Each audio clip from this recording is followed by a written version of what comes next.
সালামুন আলাইকুম উমর ভাই। সালামুন আলাইকুম আলিয়ার ভাই। কেমন আছো উমর ভাই? আল্লাহর রহমতে আমি ভালো আছি ভাই। তুমি কেমন আছো আলিয়ার ভাই? আল্লাহর রহমতে আমিও ভালো আছি ভাই। তুমি আমাকে বলেছিলে যে ইসলাম প্রতিষ্ঠার একটি সুনির্দিষ্ট কর্মসূচি আছে।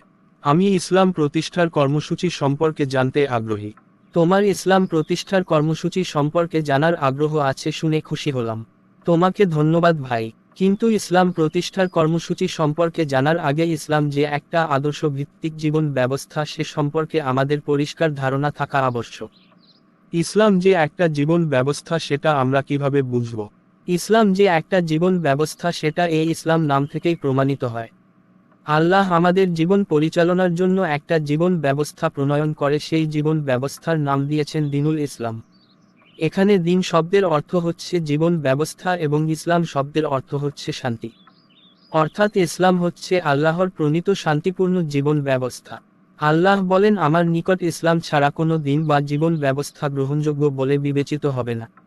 এখান থেকে আমরা এই বিষয়ে একটা সিদ্ধান্তে পৌঁছাতে পারি যে আল্লাহ এই পৃথিবীতে এমন এক জীবন ব্যবস্থার বাস্তবায়ন দেখতে চান যে জীবন ব্যবস্থা হবে শান্তিপূর্ণ জীবন ব্যবস্থা। আচ্ছা, আমরা জানি যে প্রতিটি জীবন ব্যবস্থা একটি সংবিধান অনুসারে পরিচালিত হয়। ইসলামী জীবন ব্যবস্থার কোনো নির্দিষ্ট সংবিধান আছে কি?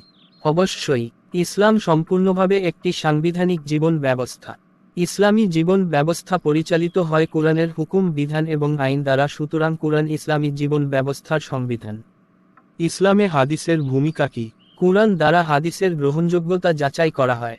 হাদিস হচ্ছে আল্লাহর রাসূল সাল্লাল্লাহু আলাইহি ওয়াসাল্লাম এর বলে যাওয়া কথা এবং নির্দেশ। যেহেতু রাসূল সাল্লাল্লাহু আলাইহি ওয়াসাল্লাম কুরআনের সাথে সাংঘর্ষিক কোনো কথা বলেননি, সুতরাং হাদিস কুরআনের আইন এবং বিধানকে সমর্থন করে এবং কুরআনের আইন ও বিধানকে শক্তিশালী ভিত্তির ওপর প্রতিষ্ঠার মাধ্যমে মুসলিম রাষ্ট্রের শাসন ব্যবস্থার চালিকাশক্তি হিসাবে গুরুত্বপূর্ণ ভূমিকা পালন করে।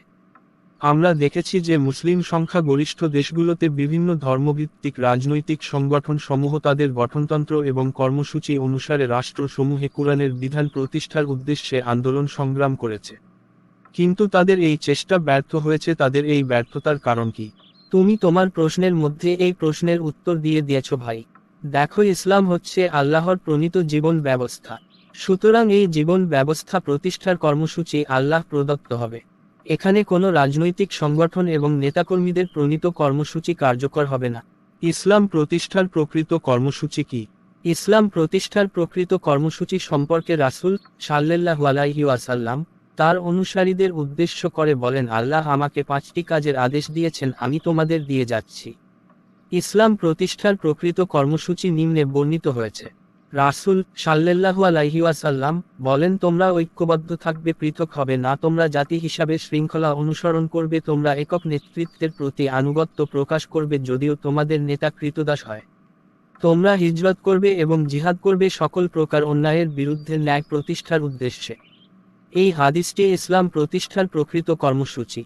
আহমেদ শরীফ হাদিস নং 17800 এবং তিরমিজি শরীফ হাদিস নং 2863। বিশেষ দ্রষ্টব্য, উপরে উল্লেখিত হাদিসটি সহিহ হাদিস। রাসূল সাল্লাল্লাহু আলাইহি ওয়াসাল্লাম এর জীবনী এবং তার সাহাবীদের জীবনী দেখলে আমরা উপরে উল্লেখিত হাদিসের বাস্তবায়ন দেখতে পাই। আল্লাহ রাসূল সাল্লাল্লাহু আলাইহি ওয়াসাল্লাম এর উপর ইসলামকে একটি বিশ্বব্যবস্থা হিসাবে প্রতিষ্ঠার দায়িত্ব দিয়ে তাকে পৃথিবীতে পাঠিয়েছিলেন। এই মহাদায়িত্ব বাস্তবায়নের উদ্দেশ্যে রাসূল সাল্লাল্লাহু আলাইহি ওয়াসাল্লাম ইসলামের প্রকৃত আদর্শের ভিত্তিতে ঐক্যবদ্ধ এক জাতি গঠন করেন। এই জাতি ইসলামের ইতিহাসে উম্মতে মুহাম্মাদি নামে পরিচিত।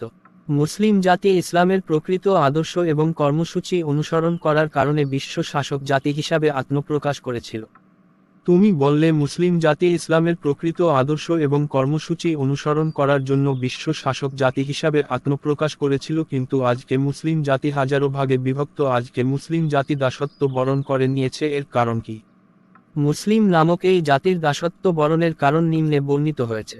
প্রথমত, বর্তমানে মুসলিম নামক এই জাতি ইসলামের প্রকৃত আদর্শ থেকে বহুদূর সরে গেছে।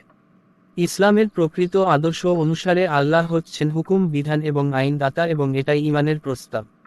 কিন্তু আজকে মুসলিম নামক এই জাতি আল্লাহর হুকুম বিধান প্রত্যাখ্যান করে মানব সৃষ্ট বিধান অনুসারে জীবন পরিচালনা করছে।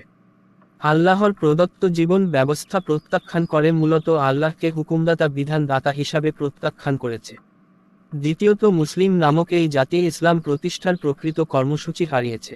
মুসলিম নামক এই জাতির মধ্যে ঐক্য নেই, শৃঙ্খলা নেই, আনুগত্য প্রকাশের জন্য একক নেতৃত্ব নেই, শাসন ব্যবস্থা নেই, রাষ্ট্র ব্যবস্থা নেই, একক জাতিগত পরিচয় নেই, এক কথায় মুসলিম জাতির মধ্যে কোনো একক কর্তৃপক্ষ নেই। অপরদিকে হিজরত এবং জিহাদের সম্পর্কে এই জাতির মধ্যে একটা বিকৃত ধারণাকে প্রতিষ্ঠা করা হয়েছে, যার ফলে এই মুসলিম জাতি আজকে জিহাদ বলতে জঙ্গিবাদ এবং উগ্রবাদকে বোঝে এবং হিজরত বলতে ধর্মীয় কাজে এক স্থান থেকে অন্য স্থানে সফর করাকে বোঝে।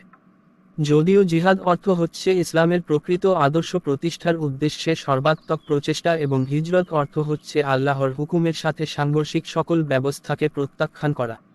উপরে উল্লেখিত কারণগুলোর জন্য মুসলিম জাতির আজ এই করুণ পরিণতি।